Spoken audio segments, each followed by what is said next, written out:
Imagine walking into a forest where no one needs to raise their voice. Trees don't discuss space. Roots do not compete for importance. Still, everything grows. There are words that work the same way. They don't push, they don't demand, they don't impose themselves. They just arrive. And when we arrive, something inside us relaxes. Maybe you've already felt this. In simple conversation, when someone chooses words that don't attack your identity, nor do they try to prove superiority, suddenly, the body uncrosses its arms. Breathing slows down. The mind stops defending itself. It's as if an invisible portal has opened, not for submission, but for collaboration. We live in a world trained for confrontation. Words like weapons, phrases like walls, sharp opinions, ready to hurt before being hurt. And yet, all it takes is a subtle change in tone, a clean intention behind the speech, so that the entire environment is transformed. Why does this happen? Because human beings, like nature, respond better to what they do not offer threat. The river does not order the bank to accept it. The wind does not ask the leaves for permission. They just pass by, and everything falls into place. There are words that carry this same spirit. They do not ask for immediate agreement. They do not require membership. They just invite. And when we are invited, not coerced, something profound awakens. An old memory, a silent knowledge that recognizes there is no danger here. Ultimately, it's not about convincing. It's about creating space. Space for the other to exist. Space for difference to breathe. Space for two consciousnesses to walk side by side, without one trying to dominate the another. Maybe that's why certain words almost instantly activate the so-called collaboration mode. They don't speak against it, they talk to. And when that happens, the invisible begins to work. If you feel like there's something deeper going on behind the words we use, something silent, natural, and ancient, then remain here. This path is not about winning debate, it's about remembering how to walk in harmony. And it all starts with how we choose to speak. Before being understood, words are felt. They reach the body first, then the mind. A strict tone closes the shoulders. An aggressive intention accelerates the heart. Soft speech, even when saying something difficult, creates space for listening. This happens because words don't just carry meaning, they carry atmosphere, like the air before the rain, like the silence before dawn. When someone speaks from the need to win, the other feels it even before they can. Understand. The spirit perceives the tension hidden behind logic, and instinctively, he puts up defenses. But when the word comes from somewhere else, a place without rush, without desire for control, she plays different. In nature, nothing convinces by force. The flower doesn't argue with the bee. Moss does not argue with stone. Everything cooperates because there is no threat. Words aligned with this principle do not try to shape others. They offer themselves like water offered to thirst. Whoever wants drinks. Whoever doesn't want to follows their path. That's why certain words trigger immediate collaboration. Not because they are magic, but because they don't carry hidden poison. The human mind is extremely sensitive to intention, much more than the structure of the sentence. We can say something kind with the intention of dominating, and this will be noticed. We can say something simple with pure intent, and this will be accepted. There is ancient wisdom to this. When speech is born clean, it does not need volume. When the intention is clear, there is no need to convince. Notice how we react when someone says, "Maybe I'm wrong," or, "I want to understand your point of view." Something inside us lets our guard down, not because we agree, but because we were not attacked. These words do not require surrender. They create common ground. In modern life, we are constantly under symbolic attack. Opinions launched like projectiles. Truths spoken as final sentences. It is not surprising that the mind lives in a state of alert. Therefore, when words appear that do not compete, the body recognizes them. Like an animal that realizes that the danger has passed, the entire system changes mode. Collaboration is not an intellectual agreement. It is an internal state. It arises when the mind feels that it can remain open without being hurt. And this is not created by brilliant arguments, but by presence. Truly collaborative words are born from inner silence. from someone who doesn't need to prove anything, from someone who speaks not to conquer but to walk together. When speech carries this spirit, it does not fragment, it connects. And maybe that's why, amidst so much noise, simple, honest, and calm words are still capable of transforming entire environments.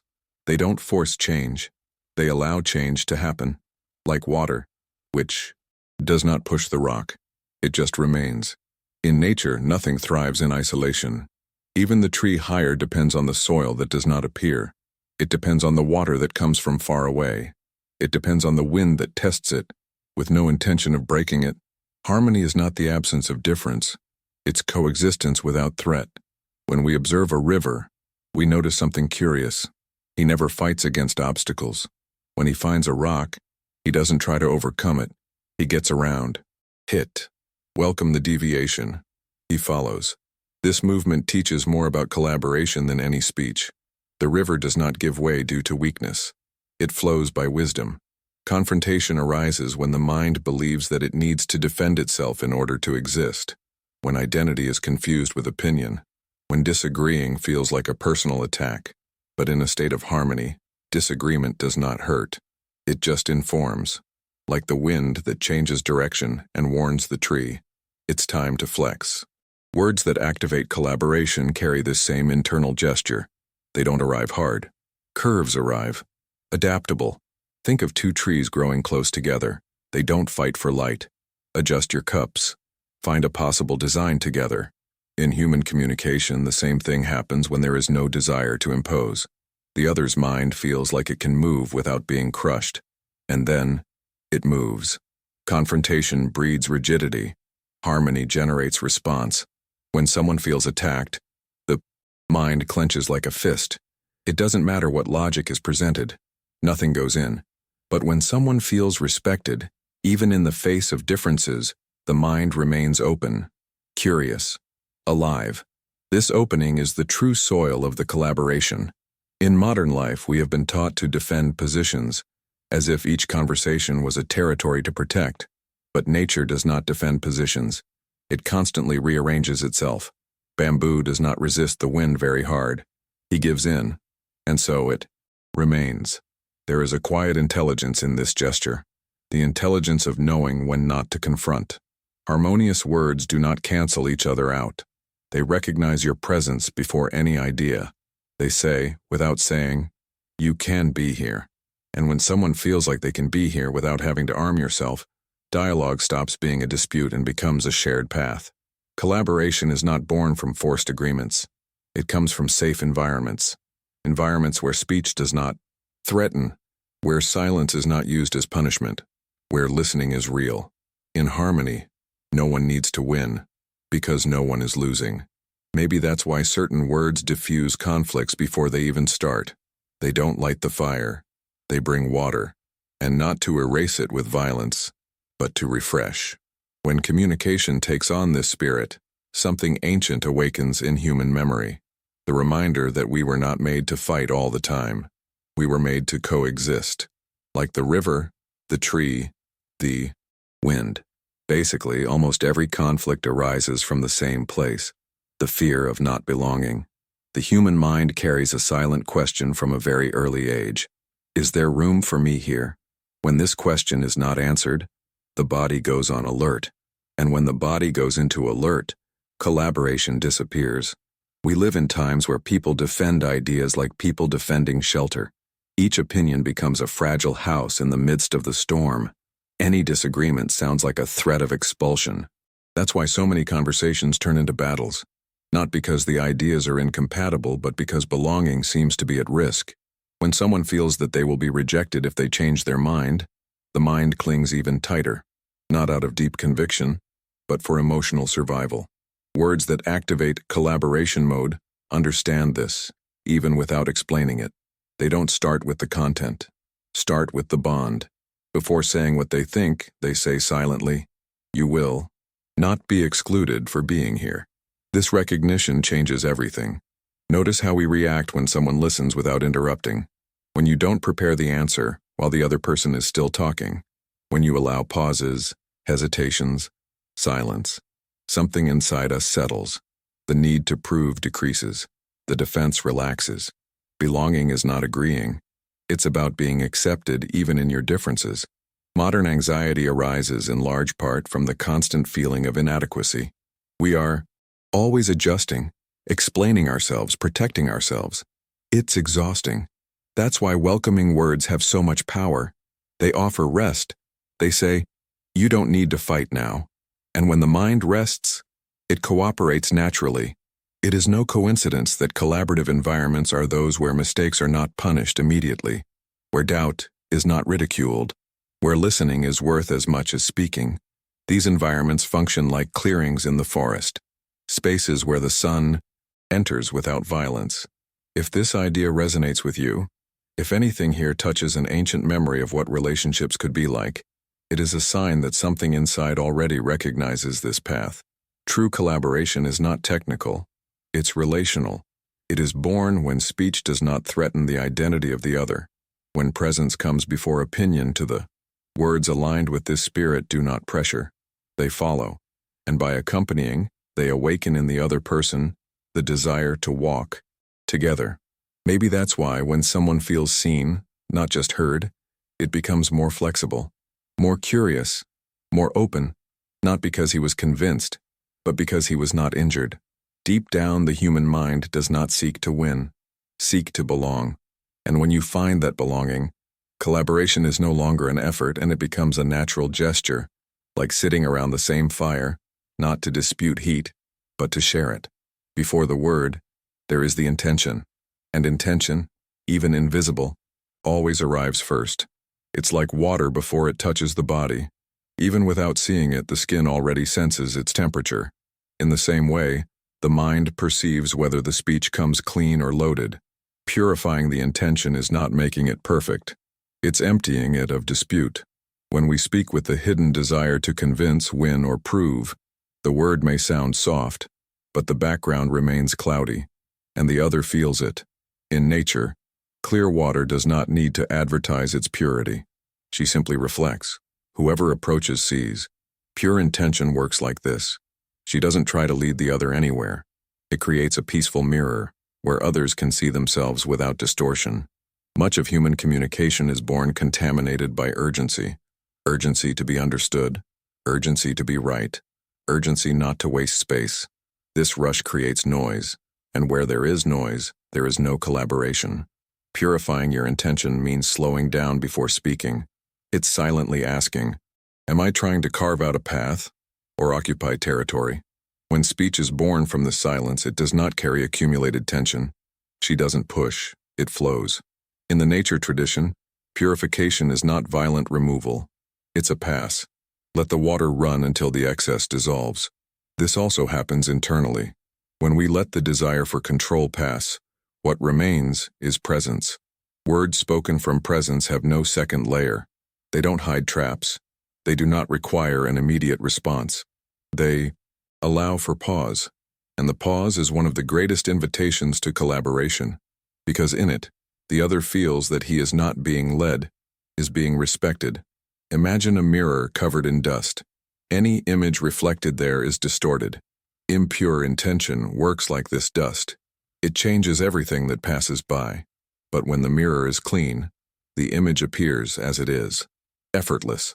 Purification of intention is not a moral exercise. It's a practical gesture.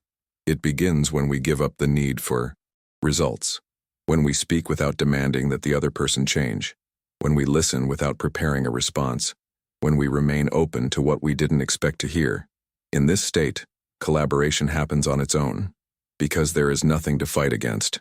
The other's mind feels like it doesn't need to defend itself, and when you don't defend yourself, she moves, like water on free ground. Perhaps this is why truly collaborative words, they sound simple, almost common. They don't shine, they don't impress, but they clean the space. And in a clean space, any encounter becomes possible. The purification of intention does not just transform speech, transforms the entire environment. Like a silent ritual, no visible gestures but with profound effects. When the intention becomes clear, the word stops being a tool and becomes a bridge again. And bridges are not used to dominate banks. They are used to cross together. Maybe deep down it was never about the words themselves, but about the space they create. When speech is born clean, when it does not carry the weight of the dispute, it acts like a clearing. And clearings invite encounters. Along this path, we have seen that collaboration is not technical. It's not persuasion. It's not a formula. It arises when presence comes before opinion, when the center is firm, when the intention does not seek to win, but to understand. In this state, communication stops being noise. It becomes landscape, like walking at dawn, when the world has not yet been taken over by the urgencies of the day. Everything seems possible there, because nothing is being demanded. Maybe this is what so many people feel, without knowing how to explain it, when they come into contact with words that do not attack. It is not immediate agreement, it's relief. Relief at not having to defend himself, because you don't need to prove your worth, by simply existing in the dialogue. And this relief opens internal doors. True collaboration happens in this invisible space, where two consciousnesses recognize each other as part of the same flow. No rigid hierarchy, no need for control.